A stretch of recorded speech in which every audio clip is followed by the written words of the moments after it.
My name is Jamie O'Connell. I'm 36 years old. 5 years ago, my apartment burned down. My son Liam was 4. We showed up at my parents' house with one suitcase and the clothes on our backs. My father looked at me through the screen door and said, $200 a night for both of you, cash, or call 211, they have shelters.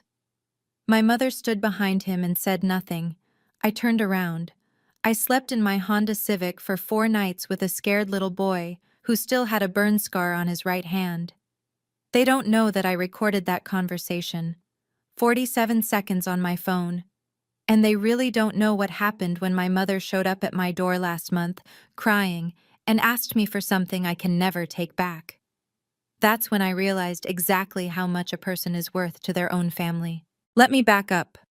September 2020, I was 31, single mom, pharmacy technician at the Walgreens on Division Street in Spokane, Washington. Morning shift, 7 to 3, $2,800 a month before taxes, $8,000 in credit card debt. Liam was 4 years old. Preschool at Little Explorers, dinosaurs, Lego, chicken nuggets for dinner 3 nights a week. We lived in a 1-bedroom apartment at the Pines, $875 a month.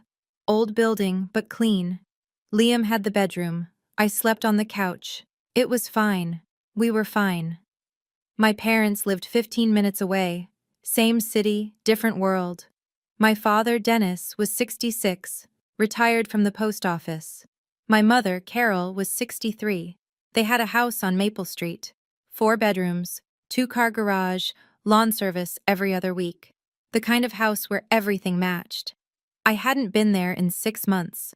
The last time I saw them was Easter. My sister Natalie invited me. I said no. She texted me the next day. "Mom's disappointed you didn't come." I didn't reply. Natalie was 36, 5 years older than me, married, big house in South Hill, Lexus in the driveway, husband named Brian who sold medical equipment, no kids. She had time for yoga and brunch and redecorating. I had Liam. That was the difference. I got pregnant at 26, wasn't planned. The father left before I could tell him. I decided to keep the baby. My father didn't speak to me for 6 months. When Liam was born, he came to the hospital, looked at Liam through the glass, said 4 words. "I hope you know what you're doing." That was it. My mother cried. But she didn't argue with him. She never did. I learned early. In their house, his word was law. And his law was simple. You follow the plan, or you're on your own. I didn't follow the plan. So I was on my own. One night in August, 3 weeks before the fire, Liam asked me a question. We were folding laundry. He was playing with his toy T-Rex. "Mom, why don't we visit Grandma and Grandpa?" I stopped folding. "Grandpa and Grandma are very busy, buddy." "But Auntie Natalie visits them every week." I didn't know what to say. "Did I do something bad?" he asked. I knelt down, looked at him. "No, baby, you didn't do anything wrong." "Then why doesn't Grandpa like us?" I took a breath. Grandpa has rules. And sometimes grown-ups don't agree on rules." "What rules?" "It's complicated." He went back to his T-Rex. I went back to folding. That night, I texted Natalie. "Does Dad ever ask about Liam?" She read it. Didn't reply for 3 days. Then, "He's stubborn, Jamie. You know that." I deleted the text. I deleted her number a week later. September 15th, 2:17 in the morning. I woke up to the smoke alarm screaming. The smell hit me first. Burning plastic, electrical, wrong. I jumped off the couch, ran to Liam's room, opened the door. Smoke poured in from the hallway. Thick, black. I couldn't see 3 feet in front of me. "Liam, wake up! We have to go!" He was still asleep. I grabbed him. He was heavy. 4 years old, 40 pounds. I looked for shoes, couldn't find them. No time. We ran for the door. "I want Mr. Dino!" he screamed. Mr. Dino was his stuffed dinosaur, on the bed. "No time, baby!" He twisted in my arms, broke free, ran back into his room. "Liam, no!" I heard him scream. I ran after him. He was at the door, hand on the metal doorknob. The doorknob was hot. His palm touched it. He pulled back, screamed. The skin on his right hand was red, blistering, peeling. I grabbed him, ran, down the hallway, down the stairs, out the emergency exit, cold air. September night. 45 degrees. I set him down in the parking lot. His hand was already swelling, blood under the skin. He was crying so hard he couldn't breathe. A paramedic ran over. "Let me see." She looked at his hand. "Second-degree burn. We need to take him to the ER. I looked back at the building. The fourth floor was fully engulfed. Flames coming out the windows.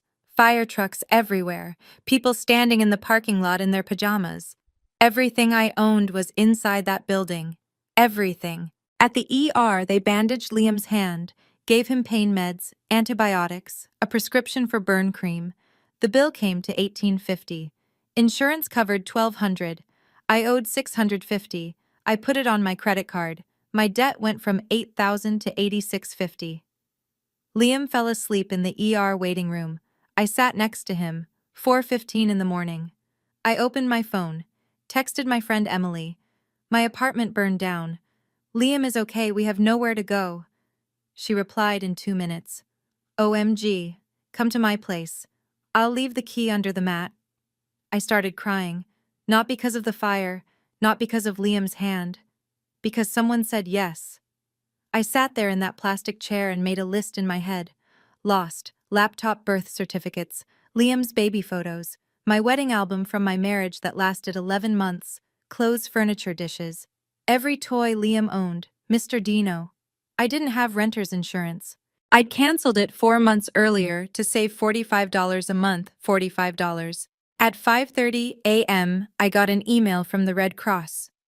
Emergency assistance available. They could give me a hotel voucher for 2 nights, $89 a night, and a $50 Visa gift card for essentials. I replied yes. 2 nights. Then what? The Red Cross put us in a Quality Inn on East Sprague. 2 nights. Small room, clean, double bed. Liam slept immediately. I didn't sleep at all. I Googled what to do after apartment fire.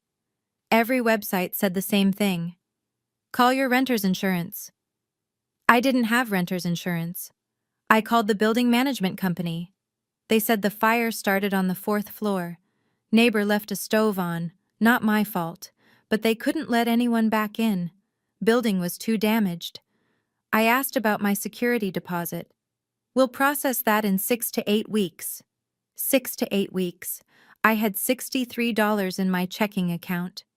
The next morning, I took Liam to Target, bought him 3 shirts, 2 pairs of pants, underwear, socks, $120. Bought myself 2 outfits from the thrift store on Division, $80. Bought toiletries, $45. Credit card debt, $91.05. That afternoon, Emily called. "Hey, I hate to do this, but I have to go out of town for work next week. My sister's staying at my place. She's not great with kids." "How long?" "A week." "I'm really sorry." A week. I had 2 nights at the motel, then 7 nights at Emily's, then nothing. I called the apartment building's insurance company, Allstate. "We're investigating the fire. Origin is under review. Your neighbor is liable, but we need to determine fault. This could take 4 to 6 weeks. I need money now. I have nowhere to live." "I understand, ma'am. We can approve an immediate hardship payout of $500. $500. When will I get it?" 7 to 10 business days. I hung up. I sat on the motel bed. Liam was watching cartoons. His hand was wrapped in gauze. He kept touching it. "Does it hurt?" I asked. "Yeah." "I'll get you more medicine." He looked at me. "Mom, when can we go home?" I didn't answer, because I didn't have an answer. 2 days later, Emily picked us up, drove us to her apartment on Garland Avenue, 2 bedrooms. She gave us the couch and a sleeping bag. Stay as long as you need. But she'd already told me. 1 week. I worked 4-hour shifts at Walgreens. My coworker Brenda watched Liam. She didn't ask questions. Just said, "You okay, Jamie? You look rough." I said I was fine. I wasn't fine. 1 week at Emily's turned into 1 week period. Her sister showed up, looked at Liam, looked at me, said nothing. Emily pulled me aside. "I'm so sorry. She doesn't do well with kids." "It's okay. I understand." I didn't understand, but I said it anyway. That night, I sat in Emily's bathroom, Googled Emergency Housing Spokane, Washington. Results: Union Gospel Mission, homeless shelter, family room available, first come first served. 211 hotline, social services referral. Motel vouchers, limited availability, must qualify. I stared at the screen. 211. I wrote it down. The next morning, I called my mother. I hadn't called her in 6 months. She answered on the 4th ring. "Jamie?" "Mom, my apartment burned down. Liam and I are okay, but we need a place to stay, just for a few weeks, until the insurance comes through." Silence. "Mom? Let me talk to your father." "Mom, please, it's just a few weeks. I'll call you back." She didn't call back. I called again, no answer. I texted, "Mom, please, we have nowhere to go." She read it, didn't reply. I texted Natalie, "Can you talk to Mom and Dad? I need help." She read it, didn't reply. I sat in my car in Emily's driveway. Liam was inside watching TV. I rested my forehead on the steering wheel. I had 3 options. 1. Call 211. Get a list of shelters. 2. Sleep in my car. 3. Go to my parents' house and beg. I chose 3. Sunday morning, September 27th, 10:15 a.m. I drove to my parents' house on Maple Street. White house, 2-car garage, perfectly trimmed lawn. Natalie's Lexus was in the driveway. I parked on the street. Liam was in his car seat, hands still bandaged. "Are we staying here?" he asked. "I hope so, baby." I carried him up to the front door, knocked. Through the window, I could see them, Natalie, her husband Brian, my parents, sitting at the dining table, eating brunch. I could smell the bacon. My mother opened the door. She looked at me, looked at Liam, looked at the suitcase in my hand. "Jamie, you should have called first." "I did call. You didn't answer." My father appeared behind her, napkin in his hand. "What's this about?" "Dad, my apartment burned down. Liam and I need a place to stay. Just a few weeks." He looked at me. "A few weeks? Maybe 3, 4 at most. I'm waiting on the insurance." He stepped onto the porch, closed the door behind him. "Jamie, your mother and I are not running a homeless shelter." I stared at him. "I'm not asking for a shelter. I'm asking to stay with my parents. If you want to stay here, it's $200 a night. For both of you. Cash." I felt like I'd been punched. $200? Dad, I just lost everything. "That's the rate. I don't have $200. "Then I suggest you call 211. They have programs for people in your situation." "People in my situation? I'm your daughter. You're also an adult. Adults pay rent." Liam was shivering. It was cold. He looked up at my father. "Grandpa, I'm cold." My father didn't look at him. My mother opened the door, stood behind my father. "Larry." "Carol, we talked about this. She's our daughter. And she made her choices." I felt my phone in my pocket. I'd been holding it, trying to find my car keys. The voice memo app was on. Recording. I didn't turn it off. "What choices?" I said. "Getting pregnant? Keeping my son? Those choices?" "You know what I mean." "No, tell me. What did I do to deserve this?" He looked at me for 5 seconds. 200 a night. Or call 211. I looked at my mother. She looked away. I looked at the window. Natalie was watching. She turned her head. I picked up Liam, picked up the suitcase. I walked back to my car. My father called after me. Jamie, you're making a mistake. I didn't turn around. No, Dad, you are. I put Liam in his car seat, got in, started the engine. Liam looked at the house. Mom, aren't we going inside? No, baby, we're going somewhere else. Where? I don't know yet. I pulled out my phone, stopped the recording. 47 seconds. I saved it. Drove away. 2 hours later, I got a text from Natalie. Jamie, I'm sorry about what happened this morning. Dad's just... He's stubborn. You know that. Look, I can lend you $500 for a motel if you need it, but don't push him. It'll only make things worse. I read it, blocked her number, deleted the text. Night 1. Walmart parking lot on North Division. I parked in the back corner, away from the lights. Liam asked where we were sleeping. In the car tonight, like camping. But we don't have a tent. We don't need one, we have the car. I bought McDonald's. $8.50. Happy Meal for Liam, McChicken for me. I ate half. Saved the rest for breakfast. Liam fell asleep in his car seat at 9 p.m. I sat in the driver's seat, tried to recline, couldn't get comfortable. My back hurt. It was cold. 45 degrees outside. I turned on the heat for 10 minutes every hour. Didn't want to run out of gas. The lights from the Walmart parking lot were bright. I could see people coming and going, carts rolling, cars pulling in and out. I checked my bank account, $54.50. I didn't sleep. At 3 a.m., Liam woke up. Mom, I'm scared. I'm right here, baby. When can we go home? I didn't answer. At 6 a.m., a security guard knocked on my window. Ma'am, you can't sleep here overnight. I'm sorry, we're leaving now. I started the car. Drove to Planet Fitness. Parked there instead. Night 2, Planet Fitness parking lot. I took Liam inside at 9 p.m. Used the bathroom. Washed our faces. Changed his bandage. The gauze was dirty. Blood had seeped through. I didn't have new bandages. I used paper towels and tape. His hand looked worse, red around the edges, swollen. We ate McDonald's again. 7.80. I had 46.70 left. Liam coughed that night. I was afraid he was getting sick. I turned the heat on more. The gas gauge dropped to a quarter tank. At midnight, Liam asked, "Why can't we stay at Grandma's house?" I didn't answer right away. Grandma's house is full right now.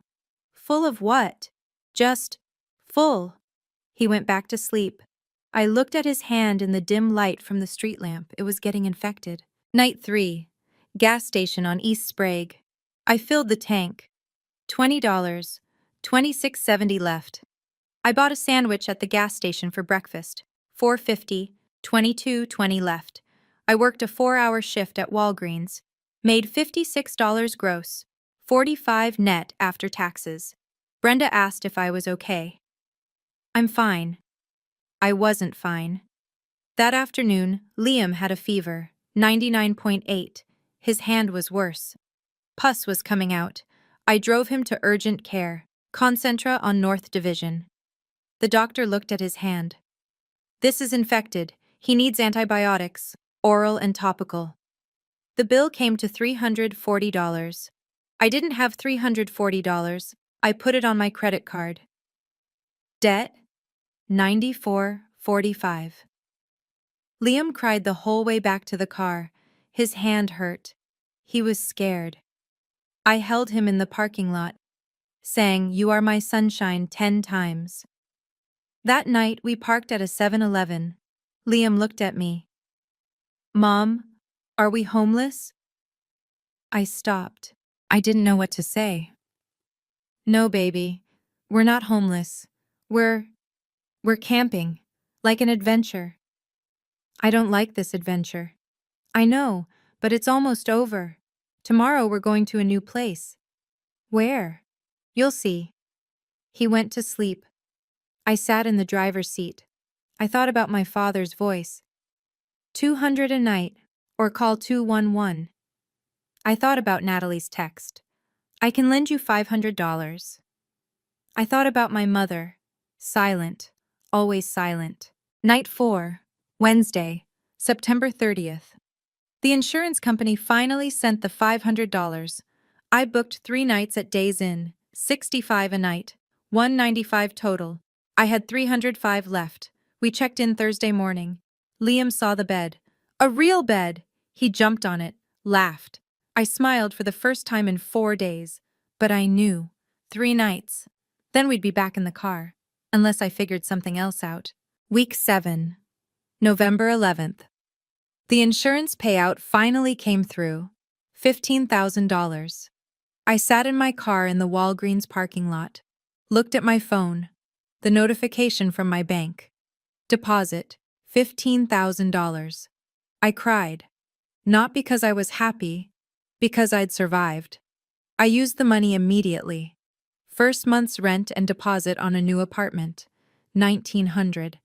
2-bedroom in Hilliard. $950 a month. Not great. But it was ours. Furniture from Craigslist and the thrift store. $800. Clothes for Liam and me. $300. Paid down the credit card. $5,000. Still owed $44.45. Emergency savings. $6,000. The rest went to groceries and bills. We moved in the day before Thanksgiving. Liam ran through the empty apartment. Is this home now? Yes, baby, this is home. That night, I blocked my father's number, blocked my mother's number. Didn't call them for Christmas. Didn't call them for New Year's. In January, Natalie texted from a new number. Mom wants to know if you're okay. I replied, tell her I'm fine. She wrote back, can we talk? I didn't answer. Blocked the new number. In March, my mother sent a birthday card for Liam. He turned 5. Inside was a $50 bill and a note. We miss you. I gave Liam the $50, put it in his piggy bank, threw the card away. In June, I unfriended my parents on Facebook, unfriended Natalie, blocked all of them. My coworker asked me how my family was. I said, I don't have one. The next 3 years were quiet. I got my pharmacy technician certification in December 2021, passed the exam on the first try. My pay went up to $3,100 a month. In March 2022, I got promoted to lead pharmacy tech, $3,600 a month. I worked every extra shift I could, saved every dollar. In August 2023, I made the last payment on my credit card, $44.45. Paid in full. I had $12,000 in savings. I bought a used Honda CR-V. 23,000 miles. $18,000. Paid cash. Liam was 7, second grade. Still loved dinosaurs. Still asked about his grandparents sometimes. Do I have a grandma and grandpa? You do, but we don't see them. Why? It's complicated. Maybe when you're older. He stopped asking. By 2025, I was a senior pharmacy tech. $38.50 a month. Savings, $18,500. Liam was 9. 4th grade, smart kid, kind kid, happy kid. We had a small apartment, a reliable car, enough food, enough money. We were okay, more than okay. I didn't think about my parents anymore. I didn't think about Natalie. I didn't think about that night, the 47-second recording, the 4 nights in the car. I'd moved on. Or so I thought. Wednesday, September 18th, 2025, 6:45 p.m. I was making dinner. Spaghetti. Liam was doing homework at the kitchen table. The doorbell rang. I wasn't expecting anyone. I opened the door. My mother stood there. I hadn't seen her in 5 years. She looked older, thinner, gray hair, sunken eyes. Jamie. I didn't move. Mom. She started crying. Jamie, I'm so sorry to come here like this. I didn't know what else to do. What do you want? It's your father. He had a stroke 2 weeks ago. He's in the hospital. He's dying, Jamie. I stood there. Didn't say anything. Jamie, please, he needs help. He needs a kidney transplant and you're the only match. I felt my chest tighten. How did you get my address? She looked confused. Natalie found it. Online. Jamie, please. He's in bad shape. The doctor said he has 6 to 8 weeks to find a donor. After that, he goes on the national waiting list, and he won't survive that long. I looked past her, saw Liam standing in the hallway, watching. Mom, who is it? My mother's eyes went to Liam. She gasped. Liam, you're so big now. Liam didn't say anything. I turned to him. Go to your room, buddy. I'll be there in a minute. He left. I looked back at my mother. You need to leave. Jamie, please. I said leave. He's your father. And I'm his daughter. That didn't seem to matter 5 years ago. She flinched. He made a mistake. He knows that. He wants to make things right. I laughed. It wasn't a happy laugh. Make things right by asking me to give him my kidney. He's dying. So? She stared at me. Jamie? He charged me $200 a night to sleep in his house. He told me to call 211. He watched me walk back to my car with his grandson. His 4-year-old grandson who had a burn on his hand. And now he wants my kidney? He's changed. He regrets what he did. Does he? Yes, he talks about you all the time. He feels terrible. Then he can tell me himself. If you come to the hospital, he will. He'll apologize. He'll tell you everything. I'm not going to the hospital. Jamie, please. If you don't help him, I'll never forgive you. I stepped back. Get in line. I closed the door. She stood there for a moment. I could hear her crying through the door. Then she left. I went to Liam's room. He was sitting on his bed. Mom, who was that? No one important. That night, I didn't sleep. The next morning, I woke up to 8 missed calls from my mother. I didn't answer. At noon, she left a voicemail. 2 minutes, 30 seconds. I listened. Jamie, it's Mom. Please pick up. I know you're angry. I know we hurt you. But your father is dying. The doctor said he has 6 to 8 weeks to find a donor. After that, he goes on the national list and he won't survive that long. Please. Just come to the hospital. Talk to the doctors. Hear what they have to say. I'm not asking you to decide now. Just listen. Please, Jamie. He's your father. Room 3120, Providence Sacred Heart. I'll be here all day. I deleted the voicemail, but I couldn't stop thinking about the number. 6 to 8 weeks. 5 years ago, I had 4 nights. He gave me 47 seconds. I Googled, kidney transplant living donor cost. The results made my stomach drop. $85,000 to $115,000 for the donor's medical expenses, if insurance doesn't cover it. I called Providence Sacred Heart, asked to speak to the transplant coordinator. This is Jennifer. How can I help you? I'm calling about a family member who needs a kidney transplant. I'm trying to understand the costs for the donor. Okay, so for a living kidney donation, the recipient's insurance typically covers the recipient's surgery and hospital stay. However, the donor's expenses, pre-op testing, surgery, recovery, follow-up care, are billed separately. If the donor's insurance doesn't cover those costs, the donor is responsible.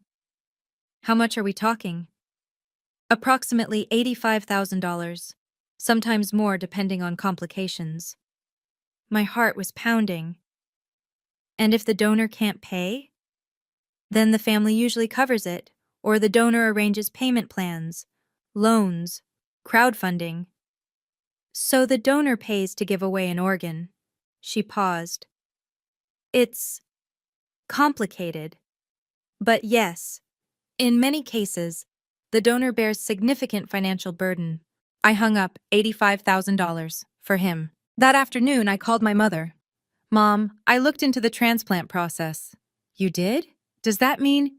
It means I know it costs $85,000 for me, not for him. For me. Silence. I didn't know it was that much. Yes, you did. Who's paying? You? Dad? Natalie? We'll figure it out. After you donate, we'll pay you back. How? With what money? We'll sell the house if we have to. Your house is worth what, 500,000? And you still have a mortgage, right? Her voice got harder. We'll manage. Put Natalie on the phone. She's not here. Then call her. Tell her to call me. If you want me to even consider this, I need to talk to Natalie. I hung up. Natalie didn't call. I searched for her on Facebook. Still blocked. I found her on LinkedIn. Natalie O'Connell Morrison, wellness entrepreneur. Spokane, Washington. Her profile picture showed her in front of a big house. New Lexus in the background. I called my friend Sarah. She worked at Wells Fargo, loan officer. Hey, random question. If someone took out a big loan or mortgage recently, is that public record? Depends. Mortgages are public in Washington if they're recorded with the county. Why? I think my parents refinanced. Can you check something for me? Sure. What's the address? I gave her the address, 1847 Maple Street. She came back 5 minutes later. Yeah, they refinanced in March 2022. Took out a home equity line of credit, $320,000. I couldn't breathe. $320,000? Yep, pretty big. Usually that's for major expenses, medical, education, business investment. Do you know what they used it for? Let me check. Okay, the co-borrower is Natalie O'Connell Morrison, and there's a note here. Business loan repayment. I hung up. Googled. Natalie O'Connell Wellness Business Spokane. Found an article. Spokesman Review, January 2023. Local yoga studio Namaste Wellness closes after 2 years. I sat down, wrote it out. March 2022. Parents take out $320,000 home equity loan. Natalie is co-borrower. Purpose? Business debt. January 2023. Natalie's yoga studio closes. 10 months later. November 2023.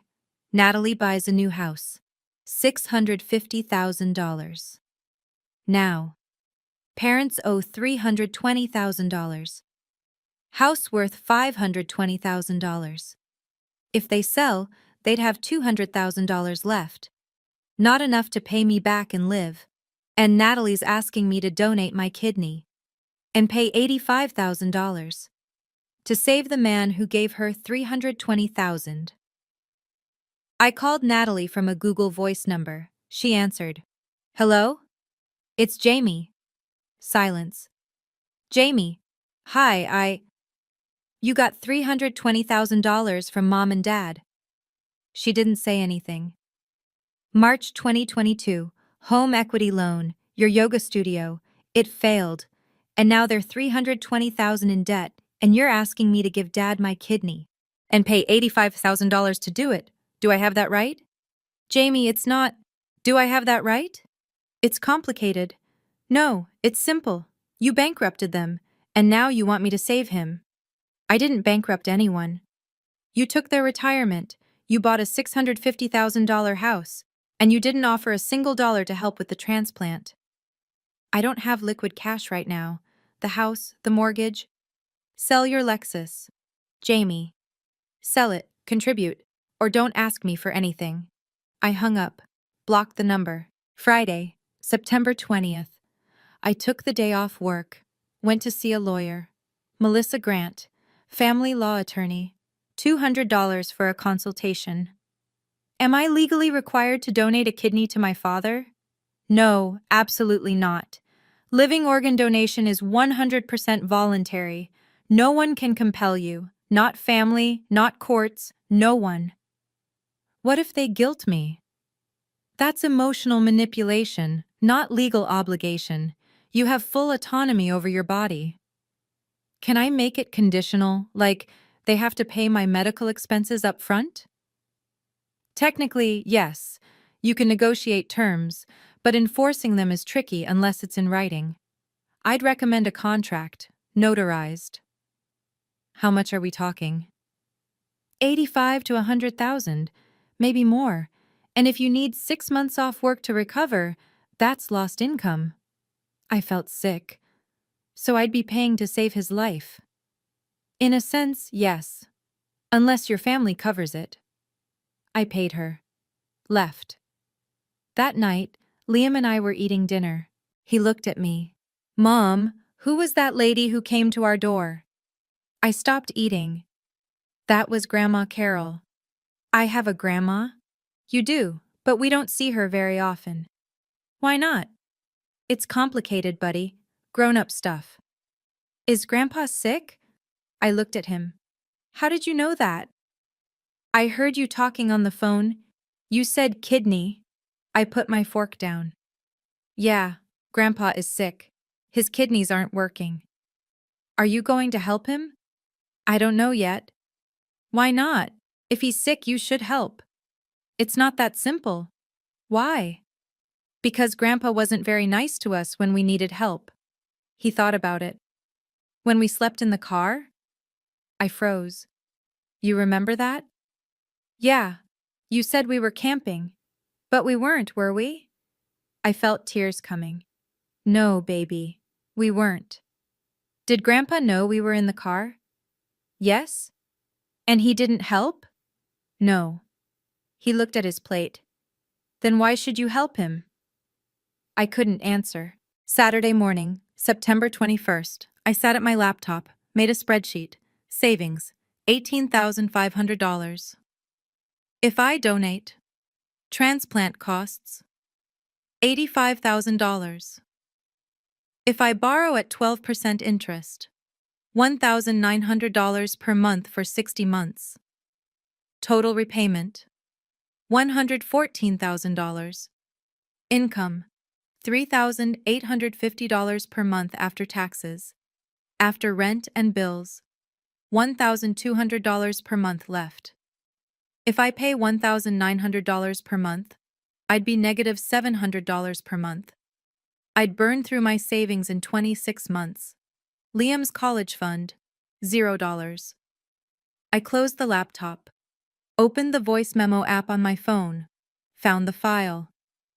Dad_Sept 27th_2020.m4a. 47 seconds. I pressed play. My father's voice. $200 a night, Jamie. Cash up front. Or call 211. They have shelters. It's not my job to bail you out every time you make a bad decision. My voice. Shaking. I'm not asking you to bail me out.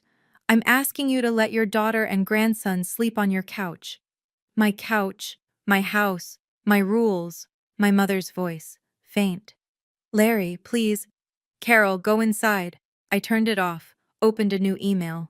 To carol.o'connell47@gmail.com. Subject, Dad's transplant. My conditions.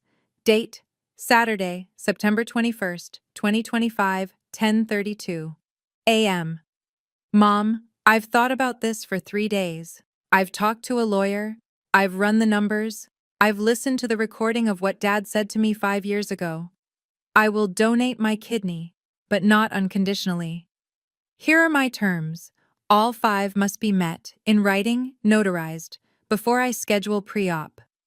Dad apologizes to Liam on video. Not to me, to Liam. For turning us away when Liam was 4 years old and injured.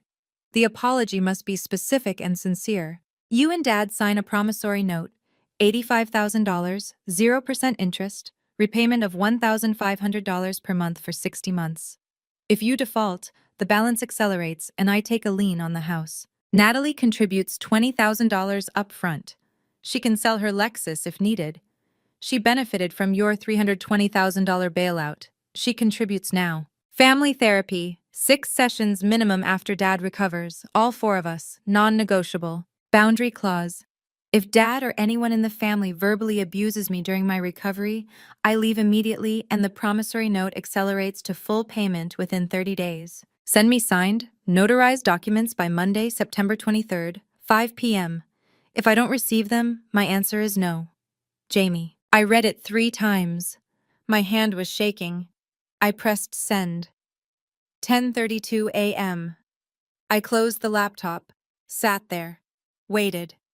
My mother saw the email at 10:47 a.m. Didn't reply. Sunday morning, September 22nd. I woke up at 8. Checked my email. Nothing from my mother. I made breakfast for Liam. Took him to the park, turned off my phone. I needed quiet. We played on the swings, the slide. He laughed. I tried not to think about the email. We had lunch at the park. Sandwiches. Liam asked if I was okay. I said yes. We went home at 1 p.m. Liam watched TV. I went to my room, turned my phone back on. 3 p.m. 13 missed calls, 7 voicemails, 4 emails. My heart started racing. I opened the first email. From my mother, sent at 11:15 a.m. Please come to the hospital. Jamie, your father wants to talk to you. He's very weak, but he asked for you this morning. He said your name 3 times. Jamie. Jamie. Jamie. Please come to the hospital. Room 3120. I'm begging you. He doesn't have much time. Mom, timestamp 11:15 a.m. It was now 3 p.m. 4 hours ago. I scrolled down. Second email. From my mother. Sent at 1:45 p.m. He's gone. I couldn't breathe. I called my mother. She answered, crying. I could hear Natalie in the background. Mom, who is it? It's Jamie. Natalie grabbed the phone. Jamie, are you serious? You're calling now? What happened? The email said, he died, Jamie. Dad died this morning. At 6:18 a.m. cardiac arrest. We were with him. You weren't. I didn't see the email until just now. You were what? Too busy? Too proud? Mom sent you an email 4 hours before he died. She begged you to come, and you didn't. I had my phone off. I was with Liam. I didn't know. You didn't know because you didn't care. You made your conditions. You sent your demands. And while you were playing in the park, he was dying. My mother took the phone back. Jamie, he asked for you. He said your name 3 times. I told him you were coming. I lied to him. I didn't want him to die thinking you hated him. I didn't hate him. Then why didn't you come? I didn't see the email, Mom. I didn't know. It doesn't matter now. He's gone. Natalie took the phone again. You know what his last words were? Tell Jamie I'm sorry. That's what he said. Tell Jamie I'm sorry. And you weren't there to hear it. She hung up. I stood there, phone in my hand. Liam came into the room. Mom, what's wrong? I couldn't speak. He hugged me. Mom, you're scaring me. Grandpa died this morning. The one who was sick? Yes. Did you help him? I started crying. I tried. I was going to, but it was too late. It's okay, Mom. You tried. I held him, cried into his hair.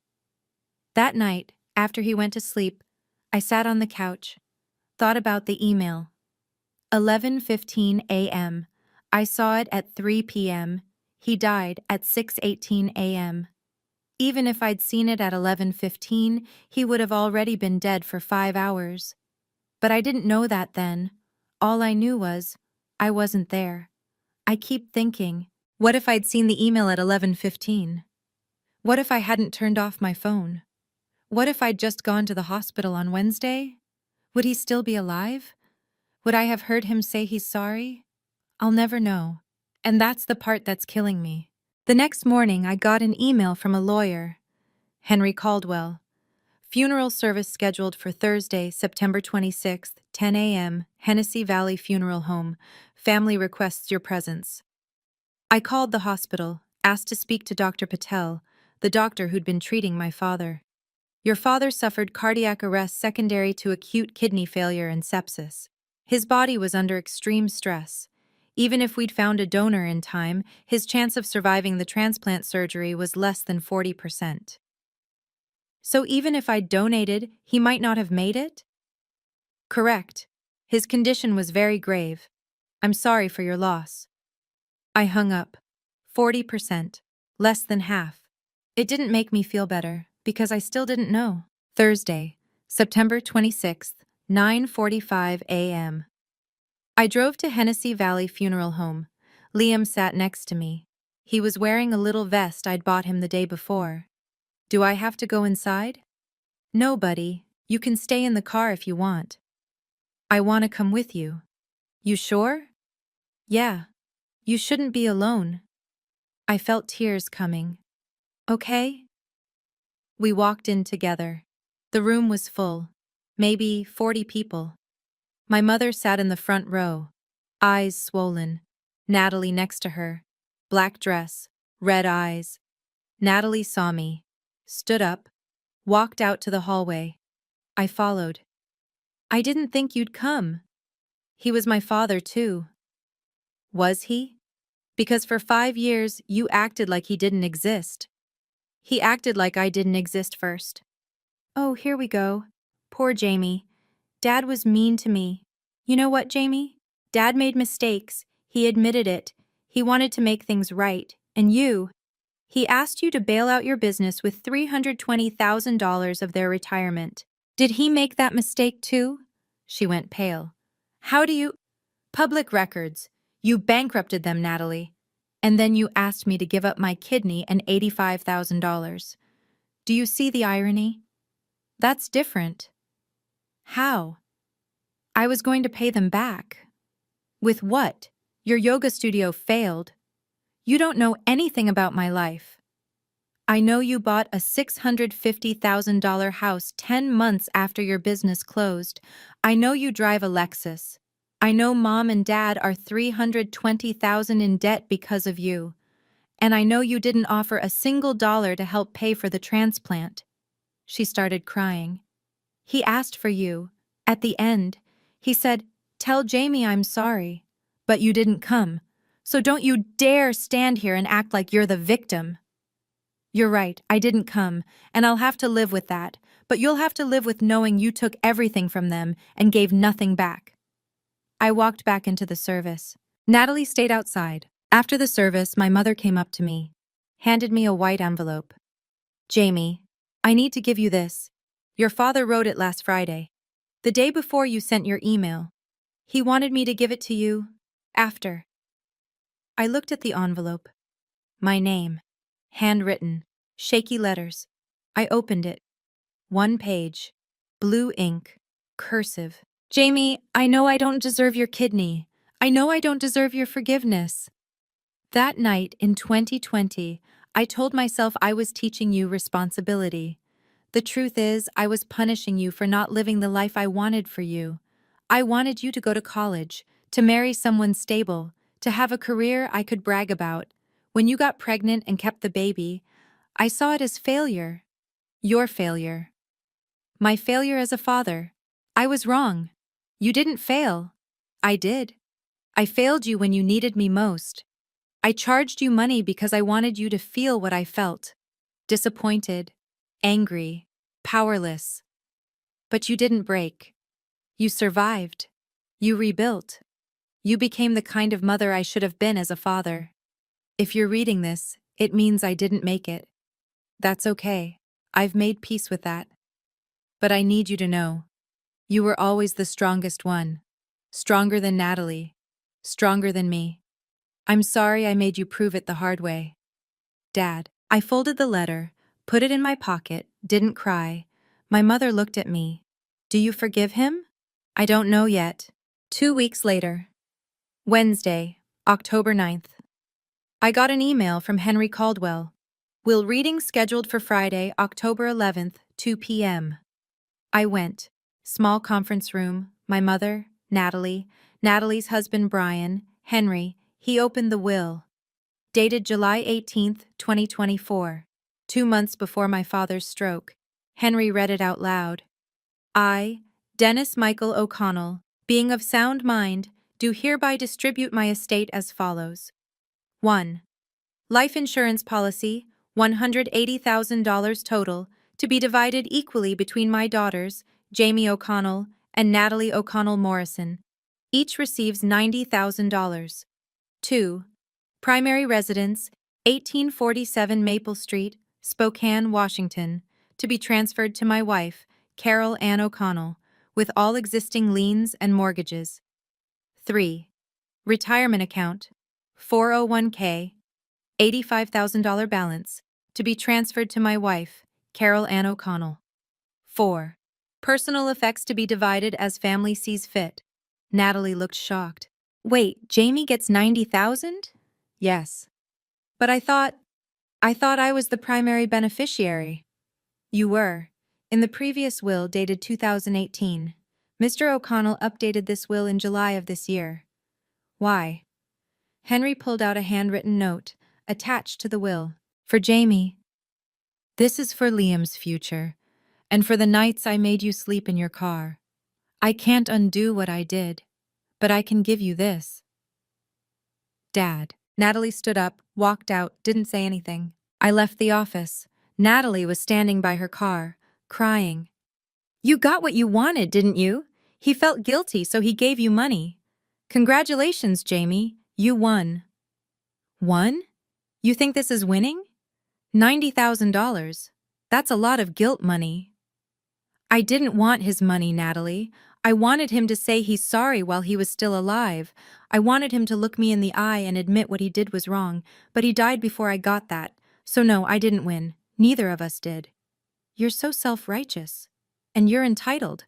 $320,000, Natalie. They gave you everything, and it still wasn't enough. Go to hell, Jamie. I've already been there. It's called sleeping in a car with a 4-year-old. She got in her car, drove away. My mother came outside. Jamie, can we talk? I stopped. I know you're angry. I know I should have stood up for you that day. I should have told your father no. I should have let you stay. Why didn't you? Because I was afraid. Your father, he had very strong opinions, and I didn't know how to say no to him. You were my mother. You were supposed to protect me. She started crying. I know, and I failed you. I'm sorry, Jamie. I'm so sorry. I looked at her, didn't hug her, didn't forgive her, just said, I know. I got in my car, drove home. That night I checked my bank account. Deposit $90,000. I stared at the number. Didn't feel happy. Didn't feel anything. 6 weeks later, November 15th. My mother called.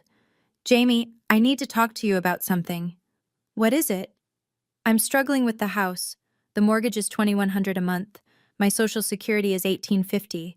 I'm $3,000 behind. What about Natalie? She said she can't help. Her mortgage is too high. I almost laughed. Of course she did. Jamie, I don't know what to do. The bank sent me a notice. If I don't catch up by January, they'll start foreclosure. So sell the house. I can't. I owe $320. It's worth $520. After realtor fees and closing costs, I'd walk away with maybe $180. That's not enough to buy anything else. Then what do you want from me? She started crying. Can you help me? Just $500 a month. I know I don't deserve it. I know I failed you, but I'm asking anyway. Let me think about it. I hung up. That night, I talked to Liam. Grandma Carol called. She needs money. He looked at me. Are you going to give her money? I don't know. What do you think I should do? Is she the one who didn't help us? Yes. Then why should you help her? Because she's still my mom, and because I don't want to be like them. What does that mean? It means sometimes you help people, even when they don't deserve it. But you do it with boundaries. You do it in a way that protects yourself. He thought about it. Okay. I opened my laptop, wrote an email to carol.o'connell47@gmail.com. Subject, help with house. Date, November 16th, 2025. Mom, I'll help you. But not unconditionally. Here are my terms. I'll pay $500 per month for 24 months. Total, $12,000. After that, you're on your own. Natalie must contribute $300 per month. If she refuses, I stop paying immediately. You and I attend family therapy. 12 sessions minimum. Topic: Why you stayed silent in 2020. Boundary clause: You cannot say your father would have wanted, or you owe us. If you do, I stop payments. If you agree, sign the attached document and return it by Friday. Jamie. I attached a contract.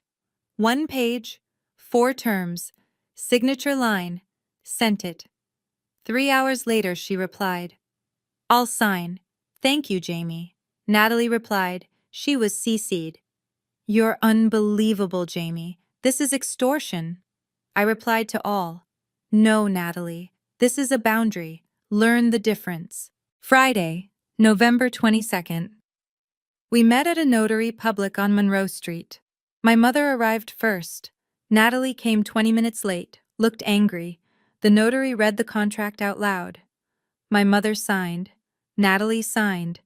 Didn't look at me, I signed last. The notary stamped it. Official. I wrote a check for $500, handed it to my mother. First month. Don't spend it on Natalie. She started crying. Thank you, Jamie. Don't thank me. This isn't forgiveness. This is a business arrangement. Natalie stood up. You're so cold, Jamie. You know that? So fucking cold. I didn't look at her. I learned from the best.